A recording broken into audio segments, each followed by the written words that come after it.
तत्र शरीरयोः, अब इन दोनों शरीरों में से कुछ और बात बता रहे हैं, बोलिए। माता पितृजम स्थूलम प्रायशः इतरत न।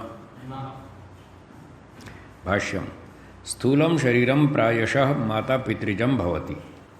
जो स्थूल शरीर है पंचमहाभूत वाला, वो अधिकतर, प्रायशः अधिकतर माता पिता से उत्पन्न होता है। क्योंकि कुछ ऐसे भी शरीर हैं जो माता पिता से उत्पन्न नहीं भी होते हैं। स्थूल शरीर माता पिता के बिना भी होते हैं। जैसे सर में जुएं पड़ जाती, हो जाती ना जुएं, तो वो माता पिता से नहीं होती। गाय घोड़े तो माता पिता से होते हैं, मनुष्य पशु पक्षी आदि ये तो माता पिता से पैदा होते हैं। ऐसे कुछ वृक्ष हैं, वो भी घास फूस भी हो जाती है, वो भी माता पिता से नहीं होती। उनमें कहीं कहीं वो मेल फीमेल होते हैं, भले ही वृक्षों में, हाँ वो भी होते हैं, लेकिन बिना मेल फीमेल के भी होते हैं। बहुत सारे वृक्ष वो बिना माता पिता के ऐसे ज़मीन से पैदा होते हैं। कुछ कीड़े होते हैं वर्षा में, जब पहली वर्षा होती है वर्षा ऋतु में, तो ज़मीन में से कुछ कीड़े निकलते हैं और वो निकलते ही ट्यूबलाइट पे, बल्ब लाइट पे टक्कर मारते हैं रात को, और 2-4 घंटे में उनके पंख टूट जाते हैं और वो गिर पड़ते हैं। या फिर ऊपर लाइट पे घूम रहे होते हैं तो छिपकली आके खा जाती है उनको। तो वो जो कीड़े ज़मीन में से आते हैं वो भी बिना माता पिता के ही हो रहे हैं। जैसे मनुष्यों के बच्चे माता पिता से होते हैं, वो इस तरह से नहीं हो रहे। तो ऐसे कुछ कुछ अपवाद हैं, पर अधिकांश जो स्थूल शरीर है वो माता पिता से होता है। इसलिए यहाँ प्रायशः ये शब्द है, अधिकतर। कौन से? हाँ, अन्न में भी कीड़े हो जाते हैं, वो गेहूं में घुन हो जाते हैं, हाँ वो भी ऐसे ही है। गर्मी से, पानी से, भाप से, पसीने से ऐसे हो जाते हैं बहुत सारे।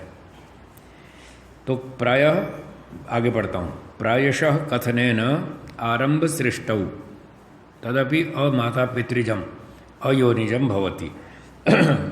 और प्रायशः जो कहा भाई अधिकतर माता पिता से होते हैं, तो इसका तात्पर्य है कि कुछ सृष्टि के आरंभ में अमैथुनी सृष्टि वाले जो मनुष्य आदि होते हैं वो भी बिना माता पिता के होते हैं, वो ज़मीन से पैदा होते हैं। तो कुछ कुछ अपवाद छोड़ के बाकी अधिकतर माता पिता से होते हैं। और ये अपवाद हैं जो बिना माता पिता के अयोनिज कहलाते हैं। तथा संप्रति च, तो एक तो सृष्टि के आरंभ में बिना माता पिता के हुए, और वर्तमान में संप्रति स्वेदज उद्भिज्य शरीरम, तो पसीने आदि से पैदा होने वाले जुएं आदि सर में हो जाती हैं। और उद्भिज ये वृक्ष आदि हैं बहुत से, ये शरीर भी अमाता पितृजम अयोनिजम भवति ही, ये भी बिना माता पिता के उत्पन्न होते हैं, बिना योनि के।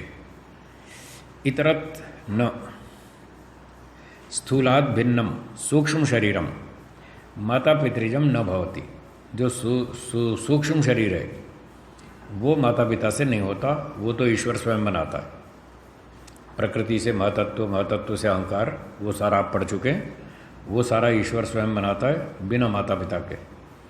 स्थूल शरीर को भी ईश्वर ही बनाता है, पर वो माता पिता के माध्यम से बनाता है।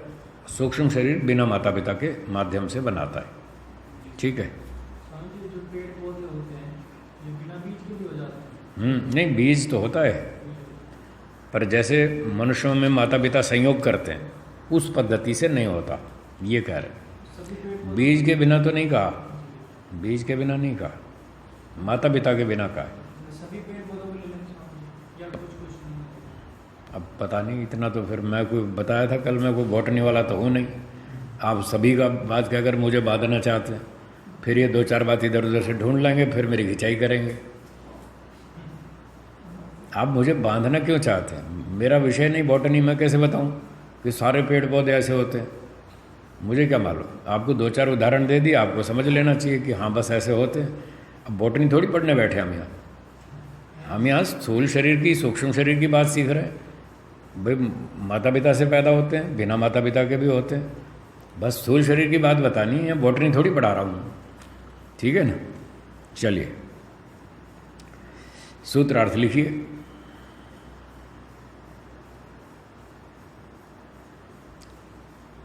अधिकतर स्थूल शरीर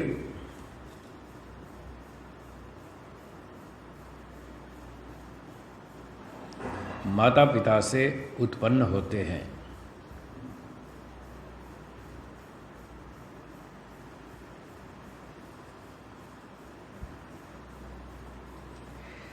अधिकतर स्थूल शरीर माता पिता से उत्पन्न होते हैं,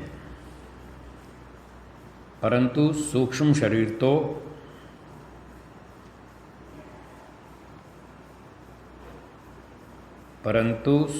शरीर तो माता पिता से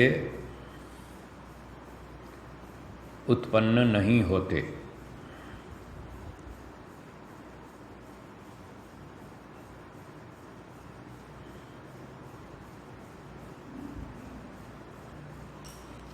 ठीक है जी।